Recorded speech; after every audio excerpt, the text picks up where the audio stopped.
What if you're a leader in an organization? What do you do? What when you've realized all of a sudden that one of your team members is in trouble, or somebody from your team has said, "Hey, by the way, I think Janine's having a problem." It's like, what do you do? Because here's what I think most leaders would probably think to do. They would go, that's an HR issue. Let's just send that to HR. HR is my magic manage people issue. Whereas I'm the leader, my job is to manage the people. HR is there to support me, but my job is to manage the people. So how do I lead? How do I manage? What do I do? When somebody tells me that, what should I do? Yeah, and this is where we need to start from. You're absolutely right. It's leading from the top down.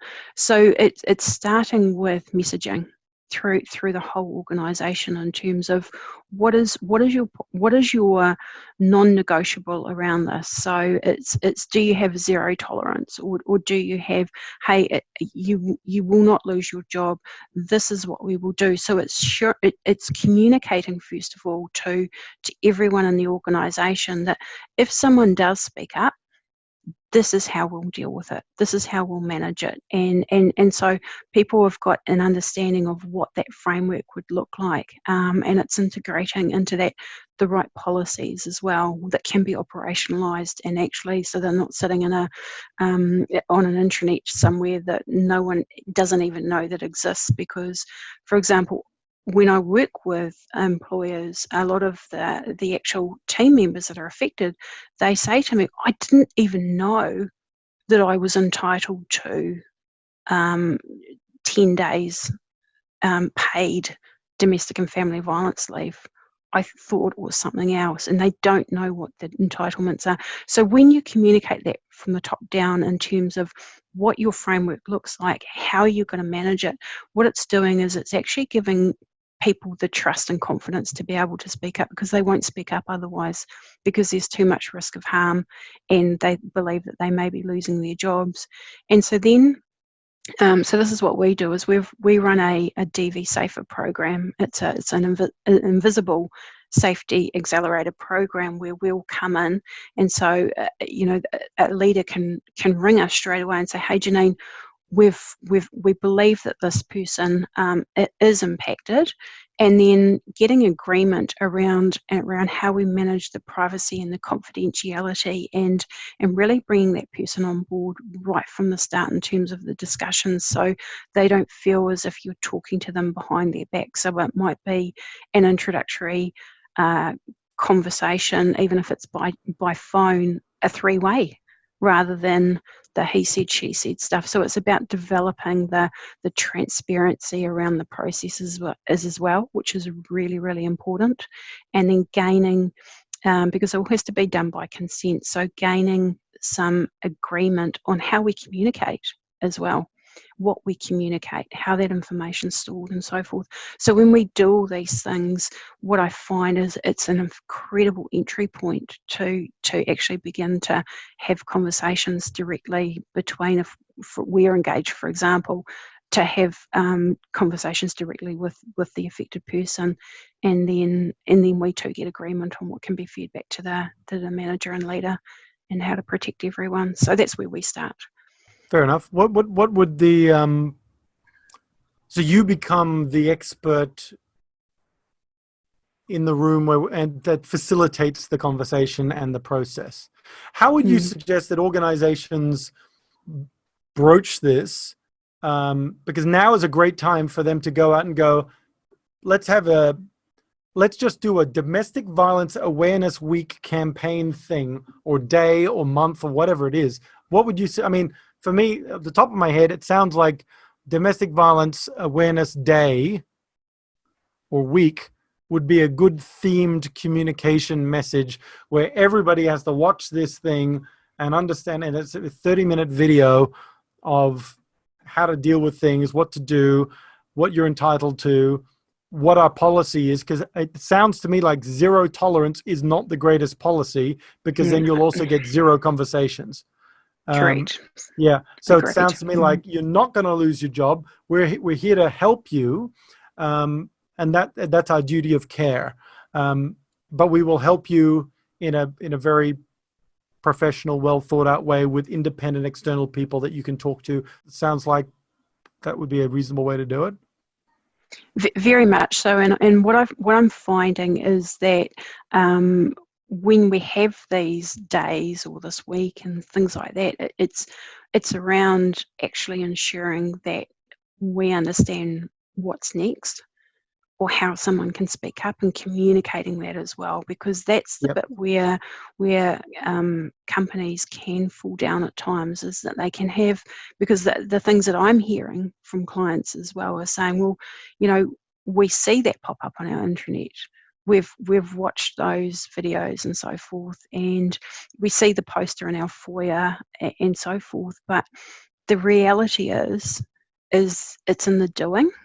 So the actual execution and the doing and the responses has to be really robust. Otherwise, it becomes considered to be almost like lip service, and it's like a tick the box thing, whereas that's generally not what the leader is trying to do at all. In fact, quite the opposite.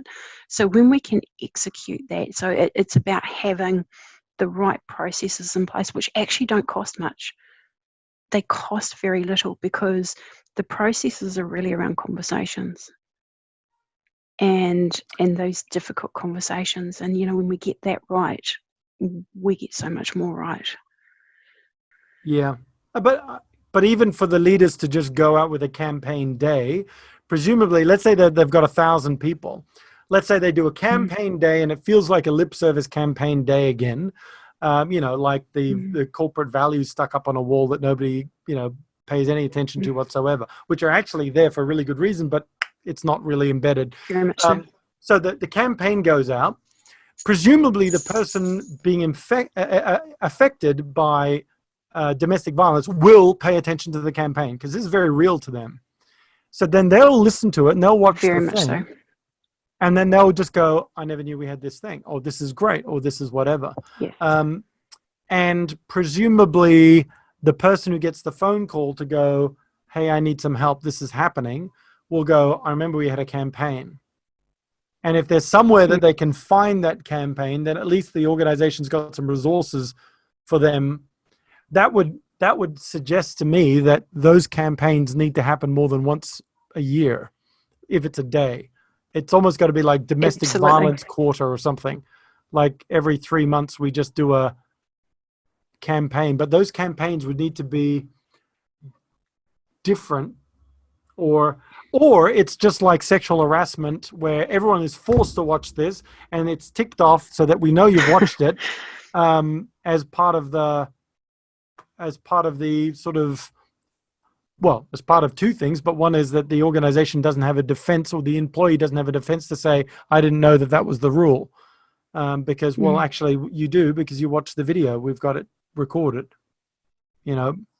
That's right. And it's about how we embed it into our everyday conversations.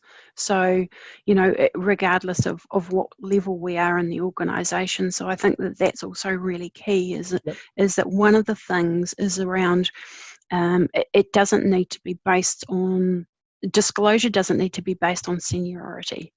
So we could talk to, for example, anyone in the organisation. It could be someone when we're making a cup of tea, and we're handing over, our cup in the kitchen area. It's around, if that's the right person. So it's around having really key people that is not based on seniority or rank or pay structure, that we can really have the right conversations with. And so if someone over the end of a cup of tea suspects something, it's around what practices have we got in place where that enables that person to be able to connect them with the right help in the organisation, but we don't have to go to the boss or that person's boss and so forth. So that too is really, really key to enable us to be able to have the right responses. And other things are like, if we've got multiple locations, for example, with say Sydney, Melbourne, whatever, that we've got different offices, is our responses the same across the whole Yep. organization and so forth, which is really, really important as Yeah, well. regardless of a country saying you must have something in place and another country doesn't, and we go, well, we can get away with it without having that country involved Exactly. because it's Exactly. cheaper. But to Yeah. say this is Yeah. our brand and this is what we stand for as an organization, this is going to be wherever we exist. That's exactly right, and you know that the reputational brand and that and the social impact is absolutely huge, because you know now we want to be an employer of choice, and that comes from the heart, and that's the leadership. That's the true leadership. So, for example, if we might have one person in the organisation who does it really, really well, the responses are excellent, and we all know those people, because that's the reputation that they have in the organisation, is that they're the person to go to solve that problem. And so, Wow. you know, if that person's away, then who else? You know, what are the options? Because inevitably they will be tied up in a project in that moment when someone bursts into tears, or they collapse in an office, or they turn up wearing a long sleeved shirt, for example, to hide some physical injuries or so forth, or you know, it's always going to be in a moment that's not convenient where a disclosure is made. So it's really getting our capability right, because and again, coming back to those first responses, so training's really, really important as well, in terms of just like we were talking about before, what do we say in those conversations when someone says something? How do we react? And if we can upskill our people to be able to understand what their role is, and that they're not fixing it, and that they know how to safely connect someone in the right way, then I believe that it's those simple things that can make such a huge difference. And then being able to pick up the phone, Yeah. being able to pick up an expert, and actually having the complex conversations around safety and managing it, because that's not something that organisational leaders are trained to do. They don't have the experience in that, and they should, in my opinion, always seek guidance in terms of that, because it's the iceberg. You know, it's often what they don't know that they don't know, which is where the real risk is.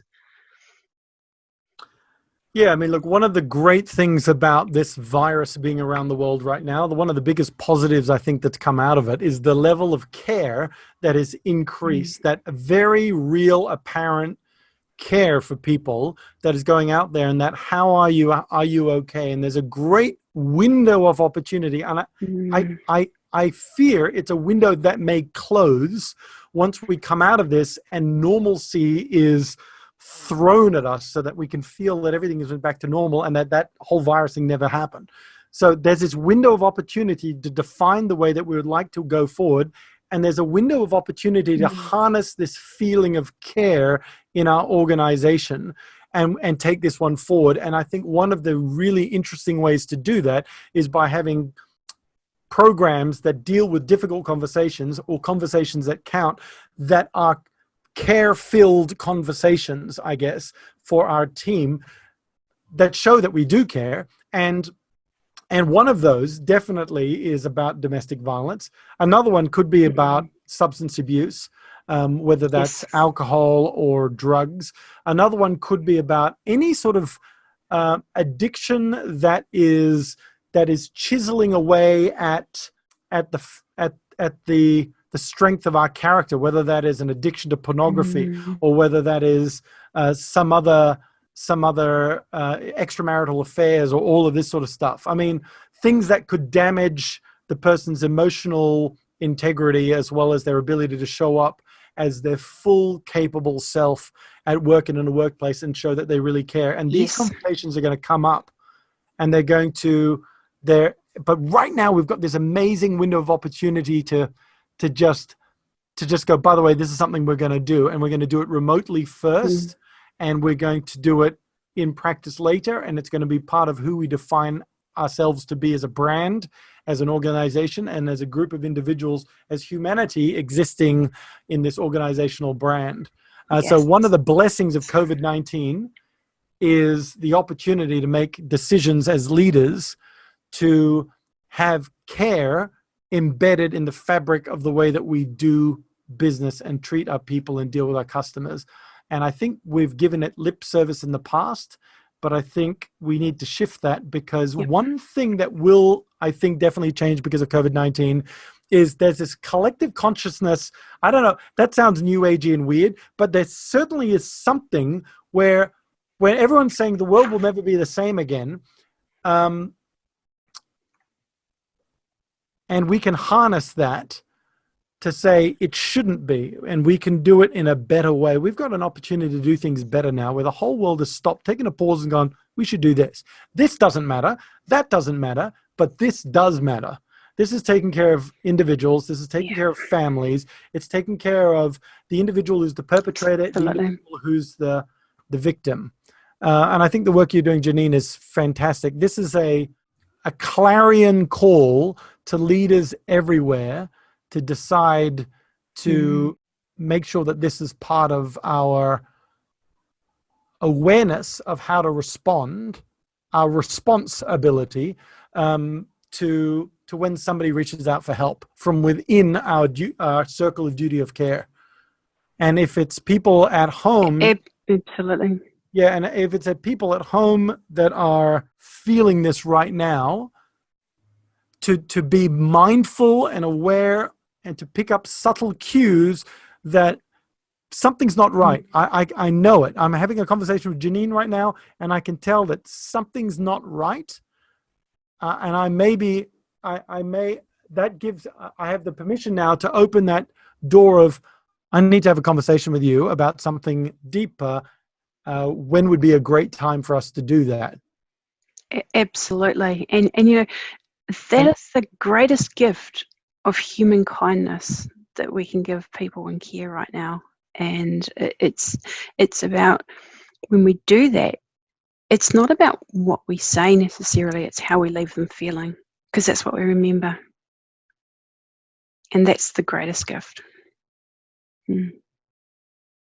Hey, Janine, thank you. So, I mean, I feel like we could talk for another 2.5 days on this, but I'm aware of your time and those watching. I just want to say, hey, kudos to the work that you're doing. Thank you so much for sharing this time with me and those watching.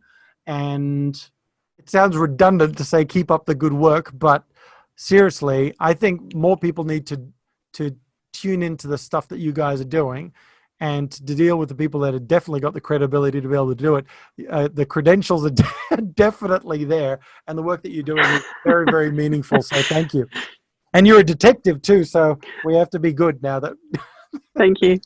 you know. But thanks, Janine. Thank you so much. Look, thank you so much for having me on the show, and really appreciate the opportunity to be able to spread the word, because I know that the conversations we've just had will help someone somewhere, and it's that ripple effect. So thank you so much. Thank you. Thank you. You're welcome. Okay, bye everyone. If you are if you're in need of help, reach out to someone. I guess that's the main thing. If you're a leader responsible for a group of people, make sure that your people are aware of being able to deal with this.